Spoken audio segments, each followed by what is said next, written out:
Je traverse la rue, je vous en trouve, ils veulent simplement des gens qui sont prêts à travailler.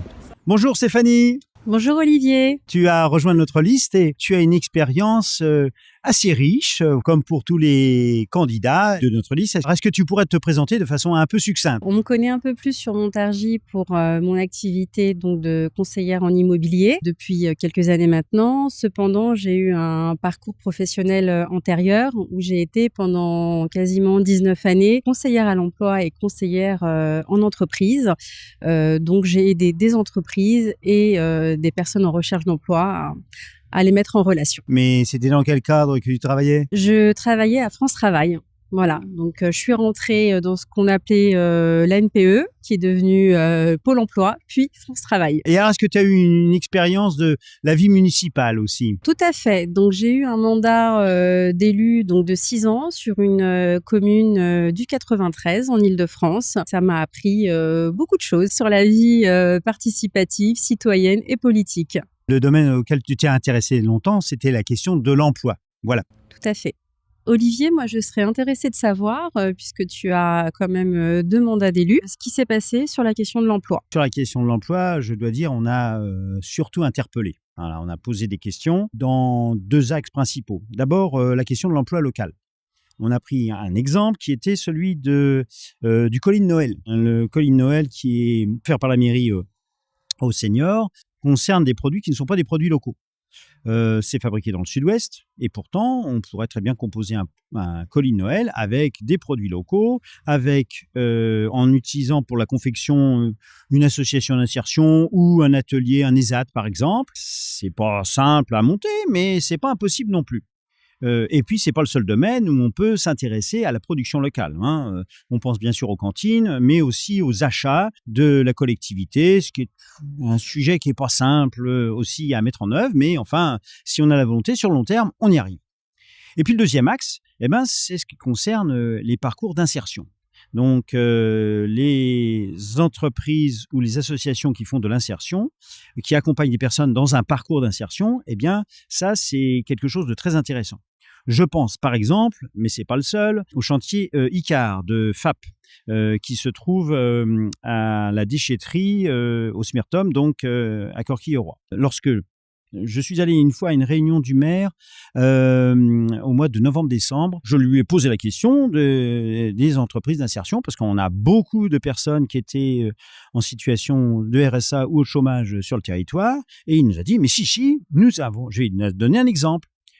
Lorsque la piscine de Montargis a été refaite pour les travaux de peinture, l'entreprise avait sollicité par la mission locale des jeunes qui sont venus faire une partie de ces travaux. Sauf que le chantier a duré 15 jours, 3 semaines, 1 mois, enfin peu de temps. C'est pas suffisant. Parce que si on veut vraiment faire de l'insertion, il faut que les gens soient accompagnés sur une longue durée, qu'il y ait plusieurs chantiers successifs.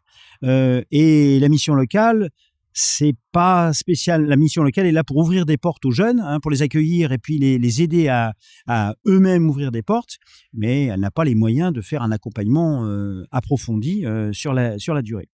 Donc, on a l'impression quand même que les élus locaux ici n'ont pas pris tout à fait la mesure. Un chiffre significatif aussi, ça concerne le contrat avec la région. La région Centre-Val de Loire a une volonté forte pour développer tous ces parcours d'insertion, ce qu'on appelle l'économie sociale et solidaire. Il y a donc un contrat qui est fait avec les intercommunalités. Entre 2020 et 2026, il y avait sur tout le territoire du Gâtinais 0 € qui était consacré au départ à l'économie sociale et solidaire, à ces parcours d'insertion. Pour le nouveau contrat qui a été présenté en janvier 2026, là récemment, il y a quand même un petit frémissement.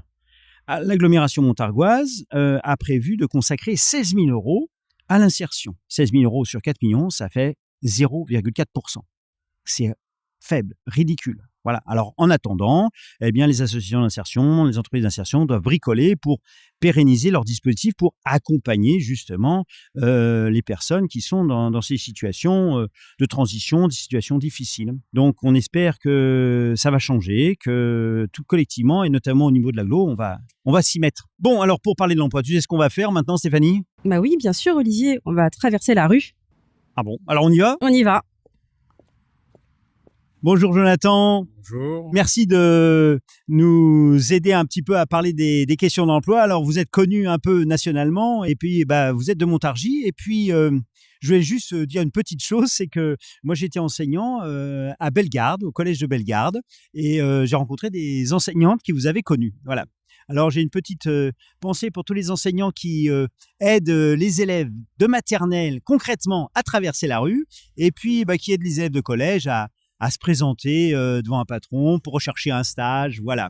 Alors, je vous laisse avec Stéphanie. Bonjour Jonathan. Bonjour. Comme le disait Olivier, vous êtes bien connu nationalement pour avoir interpellé votre président de la République sur la question de l'emploi. Donc moi, je voulais savoir où vous en étiez aujourd'hui et est-ce que vous avez réussi à trouver un emploi? Donc, à la suite de l'interpellation d'Emmanuel Macron, j'ai eu, oui, pas mal d'appels.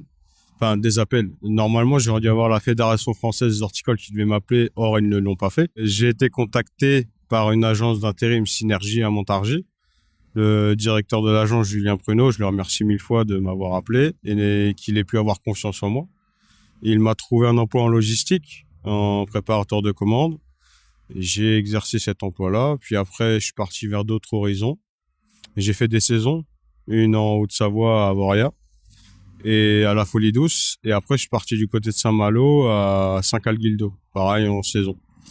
Après, je suis revenu dans le coin, sur Montargis, et j'ai travaillé au bureau. Et là, en ce moment, je suis au Volfoni, pareil, un restaurant. Si on revient sur ce que j'ai dit à Emmanuel Macron pour aider ceux qui ne trouvent pas d'emploi, c'était plus pour les jeunes qui actuellement que pour moi. Or, quand il m'avait dit ça, j'avais déjà un emploi. Donc, ce qu'il y a, c'est que il a tourné ça à son image à lui. Vous faites une rue, là, vous allez à Montparnasse, par exemple, vous faites la rue avec tous les cafés, les restaurants. Franchement, Je traverse la rue, je vous en trouve plein du boulot à Montparnasse, parce que je pense que c'est ses habitudes d'aller là-bas. Après, je ne sais pas, je pourrais pas vous dire. Mais il aurait pu citer d'autres coins de rue, d'autres boulevards. Non, il a cité ce qui l'intéressait lui. Et il s'est fait tacler sur ça. Il n'a pas répondu à ce que moi, j'attendais à ce qu'il réponde. Et après, voilà, ça s'est fait comme ça. Et au jour d'aujourd'hui, il y en a plein qui sont encore en difficulté par rapport à l'emploi. Et on va pas débattre sur ce sujet-là. On pourrait pendant des heures et des heures, mais c'est très problématique pour beaucoup de gens. Et vous, du coup, vous proposez quoi pour l'emploi? Notre programme, donc justement pour l'emploi, comme l'a cité Olivier, ce serait déjà de travailler sur le local, le bassin de l'emploi. Donc il faut aller à la rencontre des entreprises pour connaître leurs besoins en recrutement, pour analyser les postes et pour les aider justement à qualifier ces postes. C'est très important. En fait, un guichet unique sur la ville de Montargis qui permet de rencontrer les entreprises et les personnes en situation de recherche d'emploi et aider justement aussi ces personnes en situation de recherche d'emploi à lever certains freins parce que l'emploi, c'est un vaste sujet qui mobilise beaucoup d'acteurs. Bien souvent, les personnes peuvent avoir des difficultés sur des modes de garde, sur le logement, mais aussi sur la mobilité, ne pas réussir à aller sur son lieu de travail, ça peut être un frein énorme et ça peut faire renoncer à certains postes. Et des entreprises demandent des diplômes. Et les personnes, des fois, n'ont pas les qualifications pour et ils sont recalés. Et c'est la problématique aussi des entreprises qui recherchent. Je vois à l'époque, ça remonte il y a quelques années, on apprenait sur le tas que maintenant on demande des bacs plus, je sais pas combien, des doctorats. Beaucoup de jeunes, ils sont en situation d'échec scolaire. Et ce qu'ils préfèrent, c'est le métier manuel. Et ils veulent faire de l'alternance, mais beaucoup de patrons ne veulent pas parce que les charges imposées sur un apprenti. Moi, j'étais plongeur en restauration. On m'a dit, si tu veux passer cuisinier, il faut passer un CAP cuisine. Je l'ai passé et je suis devenu cuisinier. Je ne vois pas où est la contrainte d'apprendre sur le tas sans avoir de diplôme. Je suis bien d'accord avec vous, Jonathan. L'éducation à l'école, l'apprentissage, la formation, l'alternance, c'est des vastes sujets. Après, là, on est sur des problèmes un peu plus nationaux parce que ça nécessite des déblocages. Ce qu'il faut aussi, c'est changer la mentalité des entreprises, justement, sur la question des diplômes. Il faut nécessairement que les entreprises comprennent que pour certains postes, le diplôme sera toujours un sésame et on ne pourra pas s'en passer, des postes très, très spécifiques. Mais il y a d'autres compétences qui peuvent peuvent être développées. Il faut savoir que certaines compétences qui peuvent même être du loisir peuvent être tout à fait adaptées sur des postes très spécifiques. Et ça, c'est un changement des mentalités auprès des entreprises. Donc, il faut travailler avec eux. C'est pour ça que je parlais d'analyser les postes. Ça nous permet de comprendre quels sont les attendus de l'entreprise et de pouvoir en face, faire des immersions, des simulations et qualifier les personnes. Des fois, c'est vraiment des petits cursus. Ça peut être 1 mois, 2 mois, 3 mois qui peuvent être faits en entreprise, sur le terrain, justement, pour apprendre sur place quelles sont les attentes de l'entreprise en termes de recrutement. Pour ça, il faut être un acteur local et il faut rencontrer les entreprises et ne pas les laisser seules dans leur démarche de recrutement parce que bien souvent, les PME ont ce type de difficultés. Les grandes entreprises ont généralement un service RH, chose que n'ont pas les petites et moyennes entreprises. Et c'est à nous, justement, de les aider sur ce terrain-là. Bon, bah alors tu sais ce qu'on va faire pour l'emploi ? Oui, tout à fait. On va traverser le trottoir. Non, on va recommencer. Non, c'est pas ça. On va traverser. L'important, c'est on va traverser la rue. Ah, on va traverser la rue. Bah non. Pardon. Traverser le trottoir. Non, mais